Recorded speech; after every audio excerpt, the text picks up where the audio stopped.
ಜಿಲ್ಲೆಯ ಬಹುತೇಕ ಸರ್ಕಾರಿ ಶಾಲೆಗಳು ಹಳೆಯ ಅಂಚಿನ ಕಟ್ಟಡಗಳಾಗಿದ್ದು ಈ ಕಟ್ಟಡಗಳಿಗೆ ಸುರಕ್ಷತೆ ಹಾಗೂ ಅಂತಹ ಕಟ್ಟಡದ ತರಗತಿಗಳಲ್ಲಿ ಕುಳಿತು ಓದುವಂತಹ ಮಕ್ಕಳ ಭವಿಷ್ಯದ ಪ್ರಶ್ನೆ ಎಲ್ಲರನ್ನ ಕಾಡುವಂತಾಗಿದೆ. ಜಿಲ್ಲೆಯ ಪುತ್ತೂರು ತಾಲೂಕಿನ ರಾಗಿಗುಮೇರು ಹಿರಿಯ ಪ್ರಾಥಮಿಕ ಶಾಲೆ ಕಟ್ಟಡವು ಸೇರಿದಂತೆ ಸುಮಾರು 26 ತರಗತಿಗಳು ನಾದುರಸ್ತಿಯಲ್ಲಿದೆ.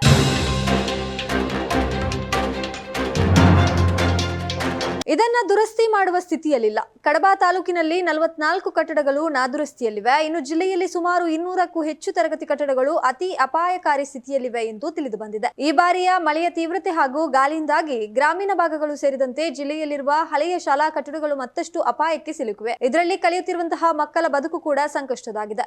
ಇದಕ್ಕೆ ಕುಂತೂರು ಶಾಲಾ ಪ್ರಕರಣ ಪ್ರತ್ಯಕ್ಷ ಉದಾಹರಣೆಯಾಗಿದೆ. ಈ ಕಾರಣದಿಂದ ಮೊದಲೇ ಮಕ್ಕಳ ಕೊರತೆ ಕಾಣ್ತಿರುವಂತಹ ಸರ್ಕಾರಿ ಶಾಲೆಗಳ ಪರಿಸ್ಥಿತಿ ಮುಂದಿನ ದಿನಗಳಲ್ಲಿ ಮತ್ತಷ್ಟು ಕುಸಿತಕ್ಕೆ ಕಾರಣವಾಗಲಿದೆ.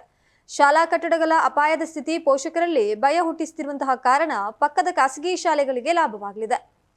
ಪುತ್ತೂರು, ಕಡಬ ತಾಲೂಕುಗಳನ್ನು ಸೇರಿಸಿ ಜಿಲ್ಲೆಯಲ್ಲಿರುವ 80% ಸರ್ಕಾರಿ ಪ್ರಾಥಮಿಕ ಶಾಲಾ ಕಟ್ಟಡಗಳು 50ರಿಂದ 100 ವರ್ಷದ ಆಯುಷ್ಯದಾಗಿದೆ. ಈ ಕಟ್ಟಡಗಳು ಹೆಂಚಿನ ಮಾಡು ಹೊಂದಿವೆ. ಇನ್ನು ಬಹುತೇಕ ಶಾಲೆಗಳಲ್ಲಿ ಮರದ ಪಕ್ಕಾಸುಗಳೇ ಇಂದಿಗೂ ಇವೆ. ದುರಸ್ತಿ ನಡೆದ 6 ತಿಂಗಳಲ್ಲಿ ಮತ್ತೆ ದುರಸ್ತಿಗೆ ತಯಾರಾಗುವ ಇಂತಹ ಚಾವಣಿ ಹೊಂದಿದ ಶಾಲಾ ಕಟ್ಟಡಗಳು ಮಕ್ಕಳ ಪಾಲಿಗೆ ಮಾತ್ರವಲ್ಲ, ಸರ್ಕಾರಿ ಶಾಲೆಗಳ ಶೈಕ್ಷಣಿಕ ವ್ಯವಸ್ಥೆಗೆ ಅಪಾಯಕಾರಿಯಾಗಿವೆ. ಇಂತಹ ಕಟ್ಟಡಗಳನ್ನು ತೆರವುಗೊಳಿಸಿ ಹೊಸ ಕಟ್ಟಡ ನಿರ್ಮಿಸಿಕೊಡುವಂತೆ ಕುಂತೂರು ಸೇರಿದಂತೆ ಜಿಲ್ಲೆಯ ಎಲ್ಲಾ ಸರ್ಕಾರಿ ಶಾಲೆಗಳ ಮುಖ್ಯ ಗುರುಗಳು ಹಾಗೂ ಶಾಲಾ ಎಸ್ಡಿಎಂಸಿ ಸಮಿತಿಗಳು ಶಿಕ್ಷಣ ಇಲಾಖೆಗೆ ಮನವಿ ಮೇಲೆ ಮನವಿ ನೀಡಿದೆ.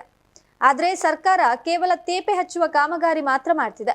ಬದಲಿಗೆ ವರ್ಷಕ್ಕೊಂದು ತರಗತಿ ಆರ್ಸಿಸಿ ಕಟ್ಟಡ ಕೊಡ್ತಿದ್ರು. ಈಗ ಬಹುತೇಕ ಸರ್ಕಾರಿ ಶಾಲೆಗಳು ಸುಭದ್ರ ಸ್ಥಿತಿಯಲ್ಲಿರುವುದು ಎಂಬ ಪೋಷಕರ ಅನಿಸಿಕೆ ಸುಳ್ಳಲ್ಲ. ರಾಗಿಗುಮೇರು ಸೇರಿದಂತೆ ಅಪಾಯಕಾರಿ ಸ್ಥಿತಿಯಲ್ಲಿರುವ ಶಾಲೆಗಳ ಕಟ್ಟಡ ಪರಿಶೀಲನೆ ನಡೆಸಲಾಗುವುದು. ಇಂಜಿನಿಯರ್ಗಳ ಅಭಿಪ್ರಾಯ ಪಡೆದುಕೊಂಡು ಕಟ್ಟಡಗಳ ಸುಭದ್ರವಾಗಿಲ್ಲದ ಕಡೆಗಳಲ್ಲಿ ಅಂತಹ ಕಟ್ಟಡಗಳನ್ನು ನೆಲಸಮ ಮಾಡುವ ಕ್ರಮವನ್ನು ಕೈಗೊಳ್ಳಲಾಗುತ್ತದೆ. ಕಟ್ಟಡಗಳು ಭದ್ರವಾಗಿವೆ, ಯಾವುದೇ ಅಪಾಯ ಇಲ್ಲ ಎಂದು ಇಂಜಿನಿಯರ್ಗಳಿಂದ ಬಂದ್ರೆ ಅಂತಹ ಕಟ್ಟಡಗಳಲ್ಲಿ ದುರಸ್ತಿ ಕೆಲಸ ನಡೆಸಲಾಗುವುದು ಎಂದು ಕ್ಷೇತ್ರ ಶಿಕ್ಷಣಾಧಿಕಾರಿ ಲೋಕೇಶ್ ಎಸ್ಆರ್ ಪತ್ರಿಕೆಗೆ ಮಾಹಿತಿಯನ್ನು ಕೂಡ ನೀಡಿದ್ದಾರೆ. ಇನ್ನು ಕುಂತೂರು ಶಾಲಾ ಪ್ರಕರಣದಲ್ಲಿ ಉಳಿದ ಕಟ್ಟಡದ ತರಗತಿಗಳು ಸುರಕ್ಷಿತವಾಗಿಲ್ಲ. ಹಾಗಾಗಿ ಸ್ಥಳೀಯ ಮನೆಯೊಂದರಲ್ಲಿ ಮಕ್ಕಳಿಗೆ ತಾತ್ಕಾಲಿಕ ಶಿಕ್ಷಣದ ವ್ಯವಸ್ಥೆಯನ್ನ ಮಾಡಲಾಗಿದೆ. ಬೇಜವಾಬ್ದಾರಿ ವರ್ತನೆಯ ಹಿನ್ನೆಲೆಯಲ್ಲಿ ಶಾಲೆಯ ಮುಖ್ಯ ಗುರು ಹಾಗೂ ಇಂಜಿನಿಯರ್ ಅವರನ್ನ ಕರ್ತವ್ಯದಿಂದ ಅಮಾನತು ಕೂಡ ಗೊಳಿಸಲಾಗಿದೆ. ಸುಳ್ಯ ವಿಧಾನಸಭಾ ಕ್ಷೇತ್ರ ವ್ಯಾಪ್ತಿಯಲ್ಲಿ ಸರ್ಕಾರಿ ಶಾಲೆಗಳಲ್ಲಿ ಬಹುತೇಕ ಶಾಲೆಗಳ ಕಟ್ಟಡಗಳು 75 ವರ್ಷಕ್ಕಿಂತ ಹೆಚ್ಚಿನದಾಗಿದೆ. ಈ ಬಾರಿ ಸರ್ಕಾರಕ್ಕೆ ಸುಮಾರು 200 ಕೋಟಿಯ ಪ್ರಸ್ತಾವನೆ ಮೂಲಕ ಹೊಸ ಕಟ್ಟಡಗಳ ಅನಿವಾರ್ಯತೆಯ ಬಗ್ಗೆ ತಿಳಿಸಿದ್ದೇನೆ. ಸರ್ಕಾರ ಸರ್ಕಾರಿ ಶಾಲೆಗಳನ್ನು ಉಳಿಸಿಕೊಳ್ಳಬೇಕಾದ್ರೆ ಮೂಲಭೂತ ಸೌಕರ್ಯವಾದ ಕಟ್ಟಡಗಳನ್ನು ನೀಡುವ ಕೆಲಸಕ್ಕೆ ಆದ್ಯತೆ ನೀಡಬೇಕು ಎಂದು ಭಾಗೀರಥಿ ಮುರಳ್ಯ ತಿಳಿಸಿದ್ದಾರೆ.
ಸಿಕ್ಕಿದ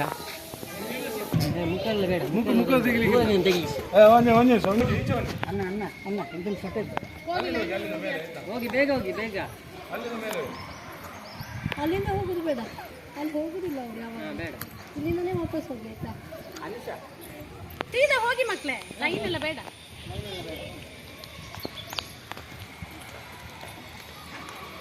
ನೋಡಿ ಅವರ ಅಲ್ಲಿಂದ ಹತ್ತಿದ್ದು ಒಬ್ಬರಿಂದ ಮಕ್ಕಳಲ್ಲ.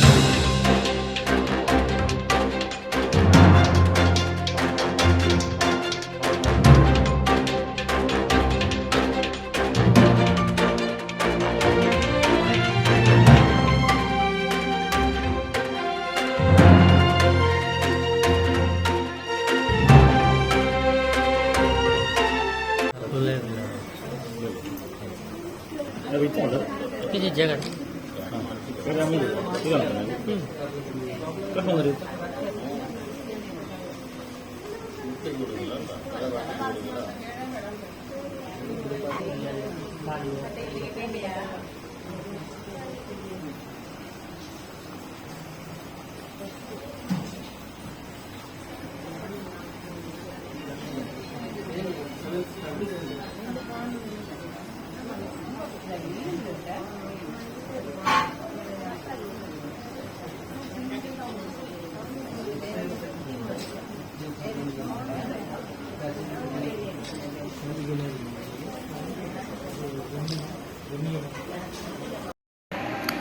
ಹೇಳಿ ಸರ್. ದಿನಾಂಕ 27/8/2024 ಕಡಬದ ಕುಂತೂರು ಎಂಬ ಶಾಲೆ ತರಾಬೆ ಗ್ರಾಮ ಮಧ್ಯಾಹ್ನದ ಅವಧಿನಲ್ಲಿ ಅಲ್ಲಿ ಕಾಮಗಾರಿನ ಪ್ರಾರಂಭ ಮಾಡಿದಾಗ ಮಕ್ಕಳು ಹೊರಗಡೆ ಆಟ ಆಡ್ತಾ ಇರಬೇಕಾದ್ರೆ ಅವನು JCB ಬೆಳೆಸಿ ಕಾಮಗಾರಿ ಪ್ರಾರಂಭ ಮಾಡಿದಾಗ ತಳಪಾಯಕ್ಕೆ ಏಟಾಗಿ ಗೋಡೆ ಕುಸಿದು ಕೊಠಡಿಗೆ ಇದ್ದೋಗ್ತದೆ. ಆಗ ಕೊಠಡಿನಲ್ಲಿದ್ದಂಥ 4 ಮಕ್ಕಳಿಗೂ ಮೈನರಾಗಿ ಇಂಜೂರ್ ಆಗ್ತದೆ.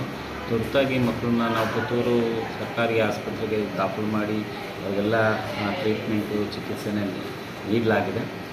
ನಂತರ ಮಕ್ಕಳು ಆರೋಗ್ಯವಾಗಿದ್ದಾರೆ. ಈಗ ತುರ್ತಾಗಿ ಅಲ್ಲಿ 6 ಕೊಠಡಿಗಳು ಶಿಥಿಲಗೊಂಡಿರೋದ್ರಿಂದ ಅಲ್ಲಿ ಮಕ್ಕಳನ್ನ ಪುನಃ ಅಲ್ಲಿ ಕೂರ್ಲಿಕ್ಕಾಗಲ್ಲ ಅಂತ ನಮಗೆ AWD PRD ಇಂಜಿನಿಯರ್ ನಮಗೆ ಹೇಳಿರೋ ಪ್ರಕಾರ ನಾವು ಬದಲಿ ವ್ಯವಸ್ಥೆನ ನಾವು ಮಾಡ್ಕೊಂಡಿದ್ವಿ. ಶಾಲೆಯಲ್ಲಿ 1ರಿಂದ 5ನೇ ತರಗತಿವರೆಗೆ ಮಕ್ಕಳಿಗೆ ವ್ಯವಸ್ಥೆ ಮಾಡಿ ಉಳಿದ 6, 7, 8 ತರಗತಿಗೆ ಪಕ್ಕದಲ್ಲಿ ಒಂದು ಖಾಸಗಿ ಒಂದು ಮನೆಯಲ್ಲಿ ಅವರು ವಾಸ ಇಲ್ಲ. ಅವರು ಬೆಂಗಳೂರಿನಲ್ಲಿರೋ ಆ ಕಟ್ಟಡನ ಬಿಟ್ಕೊಡ್ತೀನಿ ಅಂತ ಒಪ್ಕೊಂಡಿದ್ದಾರೆ.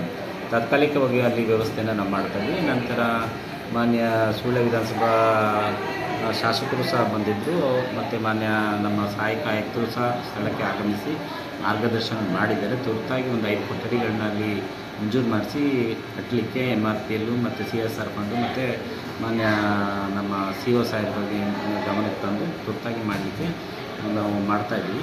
ಸೊ ಅಲ್ಲಿ ಆಗೋವರೆಗೆ ನಾವು ತಾತ್ಕಾಲಿಕ ಒಂದು ವ್ಯವಸ್ಥೆನ ನಮ್ಮ ಮಕ್ಕಳಿಗೆ ಯಾವುದೇ ರೀತಿ ಸಮಸ್ಯೆ ಆಗುತ್ತೆ ನಾವು ವ್ಯವಸ್ಥೆ ಮಾಡಿದ್ವಿ. ಈಗ ಪುತ್ತೂರು ಮತ್ತು ಕಡಬ ಇಷ್ಟು ಇಂಥ ಶಾಲೆಗಳಿವೆ. ಪುತ್ತೂರು ಮತ್ತು ಕಡಬ ತಾಲೂಕಲ್ಲಿ ಸಾಕಷ್ಟು ಶಿಥಿಲಗೊಂಡಿರುವ ಕೊಠಡಿಗಳಿದ್ದಾವೆ. ನಾವೀಗ ಆಲ್ರೆಡಿ ನಮ್ಮ ಎಲ್ಲ ಮುಖ್ಯ ಶಿಕ್ಷಕರಿಗೆ ಮಾಹಿತಿನ ಕೊಟ್ಟಿದ್ವಿ. ಯಾವುದೇ ಕಾರಣಕ್ಕೂ ಶಿಥಿಲಗೊಂಡಿರುವ ಕೊಠಡಿಗಳಲ್ಲಿ ಮಕ್ಕಳನ್ನು ಕೂರಿಸಬಾರ್ದು, ಅದನ್ನು ಬೀಗ ಹಾಕಬೇಕು, ಅಲ್ಲಿ ಒಂದಿಷ್ಟು ಟೇಪ್ ಕಟ್ಟಿ ಅಲ್ಲಿ ಮಕ್ಕಳ ಹತ್ರ ಹೋಗುವಂತೆ ಮಾಡಿದ್ವಿ.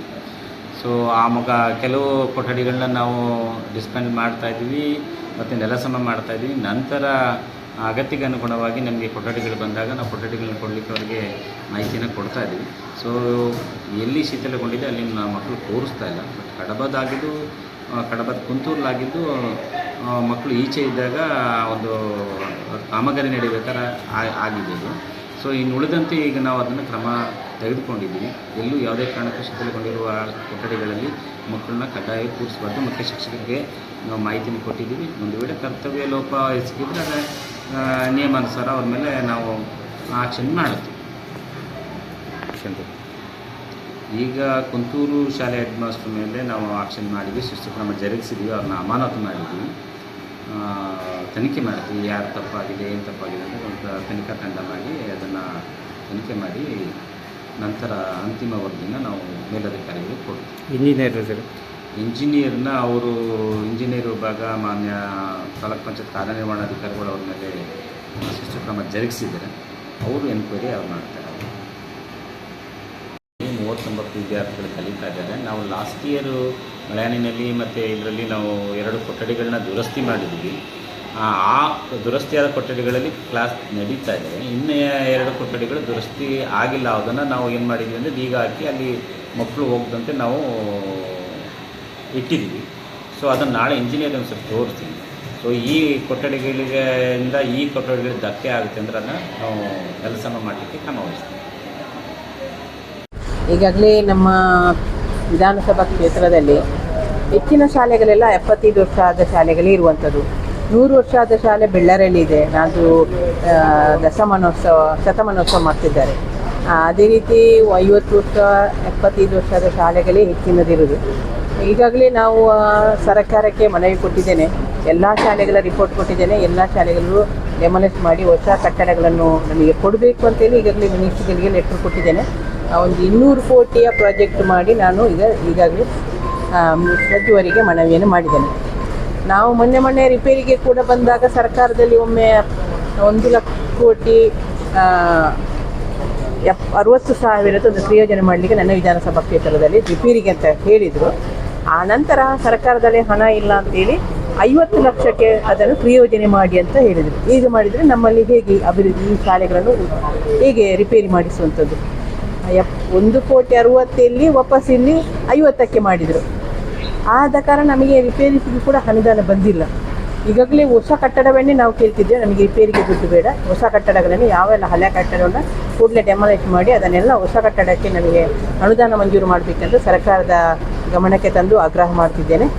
ಮುಂದಿನ ದಿನದಲ್ಲಿ ಇಂಥ ಘಟನೆಗಳು ಆಗದಾಗೆ ನಾನು ಮೊದಲೇ DC ಹೇಳಿದ್ದೆ, AC ಅವರಿಗೆ ಎಲ್ಲ ಶಾಲೆಗಳ ಹಳೆ ಕೊಠಡಿಗಳನ್ನು ಬಿಟ್ಟು ಹೊಸ ಏನಾದರೂ ಕೊಠಡಿ ಇದ್ದರೆ ಮಾತ್ರ ಅಲ್ಲಿ ಮಕ್ಕಳನ್ನು ಒಂದೇ ಕಡೆ ಶಿಫ್ಟ್ ಮಾಡಿ ಪಾಠ ಕಲಿಯುವಾಗೆ ಮಳೆ ಹೋಗುವವರೆಗೆ ಒಂದು 3 ತಿಂಗಳವರೆಗೆ ಹಾಗೆ ಮಾಡಿ ಅಂತ ಹೇಳಿದ್ದೆ ಮೊದಲೇ.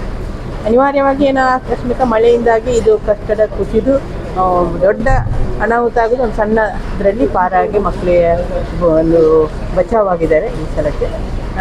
ಈಗಾಗಲೇ ಆ ಶಾಲೆಯನ್ನು ಎಲ್ಲ ಡೆಮಾಲಿಷ್ ಮಾಡಿ ಈಗ ಬಿದ್ದ ಉಳಿದ ಕೊಠಡಿಗಳನ್ನು ಫುಲ್ಲು ಡೆಮಾಲಿಷ್ ಮಾಡಿ ಹೊಸ ಕೊಠಡಿ 5 ಕೊಠಡಿಯನ್ನು ಕೂಡಲೇ ನಿರ್ಮಾಣ ಮಾಡಲಿಕ್ಕೆ DCಗೆ ಆರ್ಡ್ರ್ ಮಾಡಿದ್ದೇನೆ. ಮತ್ತು ನಾನು ಕೂಡ ಬೇರೆ ಇಲಾಖೆ ಇವತ್ತು MRPL ಆಗಿರ್ಬೋದು, ಬೇರೆ ಎಲ್ಲ ಇಲಾಖೆಗಳೇ ಬೇರೆ M4C ಇವರು NGOಗಳಲ್ಲಿ ಕೇಳಿ ಕೊಠಡಿಗಳನ್ನು ಮಾಡುವಂತೇಳಿ ಹೇಳಿದ್ದೇನೆ. ಈಗಾಗಲೇ ಇವತ್ತು ಹೋಗಿ ಅಲ್ಲೆಲ್ಲ ತನಿಖೆ ಎಲ್ಲ ಮಾಡಿ ಒಂದು ಅದರ ಪಕ್ಕದಲ್ಲಿ ಒಂದು ಹೊಸ ಕಟ್ಟಡ ಆಗ್ತಾ ಉಂಟು. ಆ ಕಟ್ಟಡದ ಮಾಲೀಕರಲ್ಲಿ ಮಾತಾಡಿ ಅಲ್ಲಿ ವ್ಯವಸ್ಥೆಯನ್ನು ಮಾಡಿದ್ದೇನೆ. ಒಂದು 6 ತಿಂಗಳ ಮಟ್ಟಿಗೆ ಇಲ್ಲಿ ಬಿಲ್ಡಿಂಗ್ ಆಗುವವರೆಗೆ ಆ ಮಕ್ಕಳನ್ನು ಅಲ್ಲಿ ಶಿಫ್ಟ್ ಮಾಡಿ ಅಲ್ಲಿ ತರಗತಿಯನ್ನು ನಡೆಸುವಾಗಿ ಎಲ್ಲ ವ್ಯವಸ್ಥೆಯನ್ನು ಮಾಡಿ ಬಂದಿದ್ದೀನಿ. ಇದು ನಮ್ಮ ಬಪ್ಪಲಿಗೆ ರಾಗಿ ಕುಮೇರಿ ಶಾಲೆ.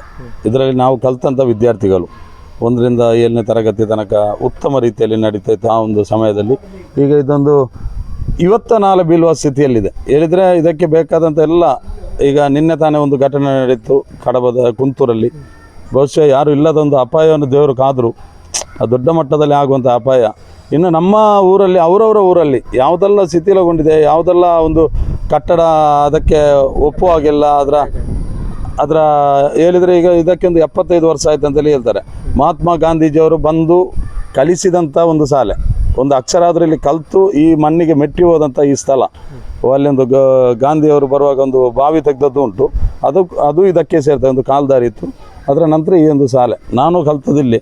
ನಾವು ಕಲಿಯುವ ಸಂದರ್ಭದಲ್ಲಿ 150-200 ಮಕ್ಕಳು ಇಲ್ಲಿದ್ದರು. ಇವಾಗ ಸರ್ಕಾರದ್ದು ಶಾಲೆ ಅಂತ ಹೇಳಿದರೆ ಅದು ಗೊತ್ತುಂಟಲ್ಲ, ಈಗ ಎಲ್ಲ ಮಲ್ಟಿಗೆ ಹೋಗುವವರು.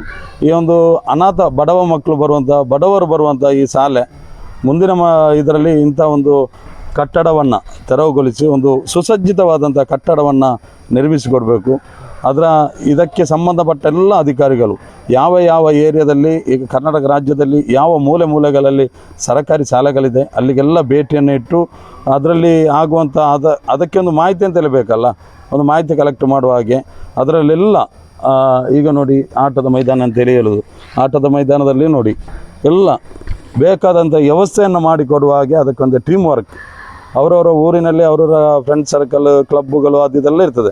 ಅದನ್ನು ಜೊತೆಯಾಗಿಸಿಕೊಂಡು ಒಂದು ಉತ್ತಮ ರೀತಿಯಲ್ಲಿ ನಾವು ಕಲಿತ ಶಾಲೆ, ಎಷ್ಟೋ ಇಸವಿಗಳ ಇತಿಹಾಸ ಇರುವಂಥ ಶಾಲೆ, ಅದನ್ನು ನಾವು ಬೆಳೆಸಬೇಕು. ಅದರಲ್ಲಿ ಬಡ ವಿದ್ಯಾರ್ಥಿಗಳು, ನಮ್ಮ ಸರ್ಕಾರಿ ಶಾಲೆ ಅಂತ ಹೇಳಿದರೆ ಅದರಲ್ಲಿ ಕಲಿತವರೇ ಈಗ ದೊಡ್ಡ ಆಫೀಸರ್ಗಳಾದ್ದು. ಏನೋ ನಾವು ದೊಡ್ಡ ಫೀಸ್ ಕೊಟ್ಟು ಕಲಿತ ಶಾಲೆಯಲ್ಲಿ ಏನೂ ಆಗಲಿಲ್ಲ. ಅಂಥದ್ರಲ್ಲಿ ನಮಗೆ ಇಂಥ ಶಾಲೆಯನ್ನು ಉಳಿಸಿಕೊಳ್ಳುವಂಥ ಭಾಗ್ಯ ನಮಗೆ ಬೇಕು. ಇದಕ್ಕೆ ಎಲ್ಲ ಅಧಿಕಾರಿಗಳು, ಇದಕ್ಕೆ ಸಂಬಂಧಪಟ್ಟ ಎಲ್ಲ ಅಧಿಕಾರಿಗಳು ಕೂಡ ಬಂದು ಇದನ್ನು ನೋಡಿಕೊಂಡು ಇದಕ್ಕೆ ಬೇಕಾದಂಥ ಸುಸಜ್ಜಿತವಾದಂಥ ಹಳೆ ಕಟ್ಟಡವನ್ನು ಡೆಮಾಲಿಷನ್ ಮಾಡಿ ಸುಸಜ್ಜಿತವಾದಂಥ ಕಟ್ಟಡವನ್ನು ಮಾಡಿಕೊಡಬೇಕು. ಮಾನ್ಯ ಶಿಕ್ಷಣಾಧಿಕಾರಿಗಳು ಕೂಡ ಇದರ ಒಂದು ನೋಟವನ್ನು ಎಲ್ಲ ಕಡೆ, ದಕ್ಷಿಣ ಕನ್ನಡ ಜಿಲ್ಲೆ ಆಗಲಿ ಕರ್ನಾಟಕ ರಾಜ್ಯದಲ್ಲಿ ಮೂಲೆಗಳಲ್ಲಿ ಯಾವುದೆಲ್ಲ ಸರ್ಕಾರಿ ಶಾಲೆಗಳಿದೆ ಆ ಶಾಲೆಗೆ ಒಮ್ಮೆ ಭೇಟಿಯನ್ನಿಟ್ಟು, ಇದೀಗ ಕೆಲವು ಸಮಯ ಒಂದು 3 ವರ್ಷ ಕೊರೋನಾದಿಂದಾಗಿ ಬಂದಾಯಿತು. ಅದರ ನಂತರ ಇಲ್ಲಿ ಮ್ಯಾನೇಜ್ಮೆಂಟ್ ಆಗೋದಿಲ್ಲ. ಒಂದು ಹೇಳಿದರೆ 200-300 ಶಾಲೆ ಇರುವಂಥ ಒಂದು ತಾಲೂಕಿನಲ್ಲಿ ಅದನ್ನು ಹೋಗಿ ಒಂದು ನೋಡಿಕೊಳ್ಳೋದು ಅದೆಲ್ಲ ತುಂಬ ಸಮಸ್ಯೆ ಆಗ್ತದೆ. ಅದನ್ನೆಲ್ಲ ಅರಿತುಕೊಂಡು ನೀವು ಮಾಡುವಂಥ ಕೆಲಸದಲ್ಲಿ ಉತ್ತಮ ಕೆಲಸವನ್ನು ಮಾಡಿ ನಮಗೆ ತೋರಿಸಿ ಎಂಬುದನ್ನು ನಮ್ಮೊಂದು ಆರೈಕೆ. ನನ್ನ ಹೆಸರು ಅಬ್ದುಲ್ ರಜಾಕ್